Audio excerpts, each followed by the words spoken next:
Do you have an ugly house like this one? Are you looking at making any changes or maybe a big home remodel here in the near future?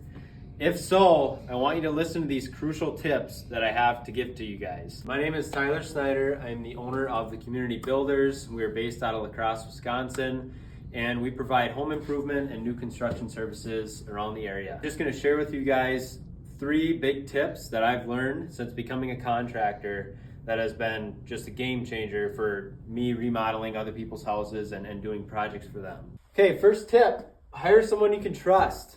As we all know, the internet's out there. You can just do a quick Google search on a contractor's business and see like, okay, the Community Builders have 40 5-star reviews. Like, they're probably a pretty good company considering this many people enjoyed the work that they did with them, right?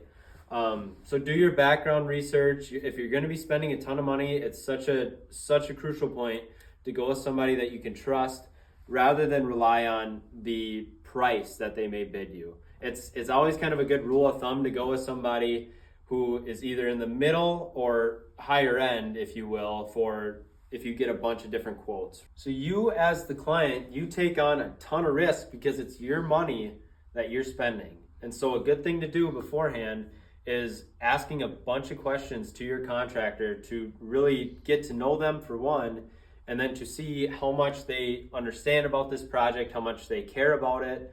You know, don't be afraid to ask questions. That's if you're working with a good contractor, they would respect that, and it's just a good thing to do for any type of experience when you're spending, you know, over thousands, tens of thousands, whatever amount of thousands of dollars that you're spending.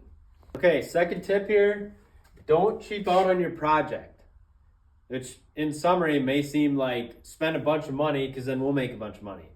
It's not about that. Obviously, we like money and everything, but a big deal of it is when you buy cheap stuff, what comes around goes around. So if you buy a door that's $100, it's going to have a lot more issues. It's going to have a lot less durability and longevity rather than buying a door that's $1,000 and it's going to have longer longevity, less issues. It's going to hold up better. And really a good ratio to kind of measure this on from what I've seen with my experience. You know, anybody can say what they want. This is what I know. So a ratio we like to reference, price to longevity ratio. And so this kind of demonstrates the disproportionate value that you get from price. You know, so you're spending $10 here. You got a 1-year time frame for longevity for the product.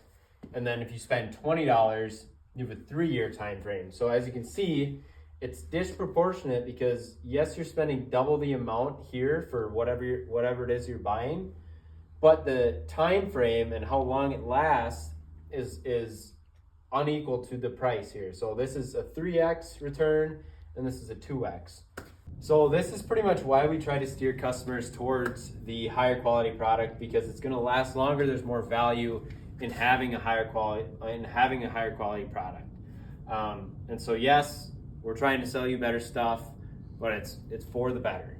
You know, I'm not gonna tell you to go to Menards or some big box store and say buy the cheapest flooring there. It'll work just as well as, you know, something middle of the line or high end.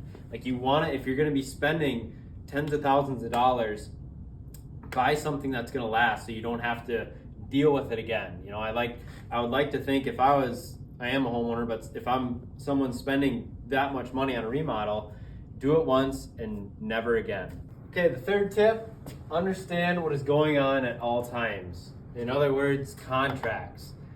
When you're spending, one way that I like to look at it is if you're gonna spend $100, you need a little bit of communication. If you're gonna spend $100,000, you need a ton of communication.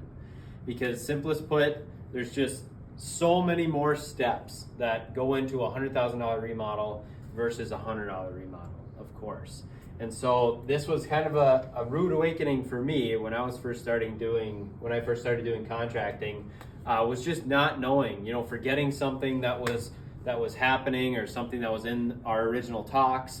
And so everything that we discuss, you know, client to contractor, needs to be discussed and then written out on a contract for those times where we forget and we have something to go off of, something to remember.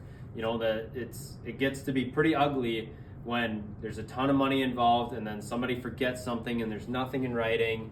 Frustration happens, lawsuits, all the fun stuff. Remember, as the client, you're the one spending all the money. If I were in your shoes, I would want to know everything that's going on, because I don't want to spend $50,000 and then not know where all of it's going or what the plan is or what's happening. So expect proper planning, drawings, visions, visual pictures, stuff from your contractor, so you know what's happening, and so your process goes smoother and there's no frustration during the process. So I hope these tips helped anybody out there who's planning to do a remodel here soon. If you're in the Cooley region area, La Crosse, Onalaska, La Crescent, Holman even, this is us, Community Builders. You can see we're licensed in Wisconsin and in Minnesota. We're happy to help with any of the projects that you may have or any questions that you have. So yeah, that's all I got today. Thanks, guys.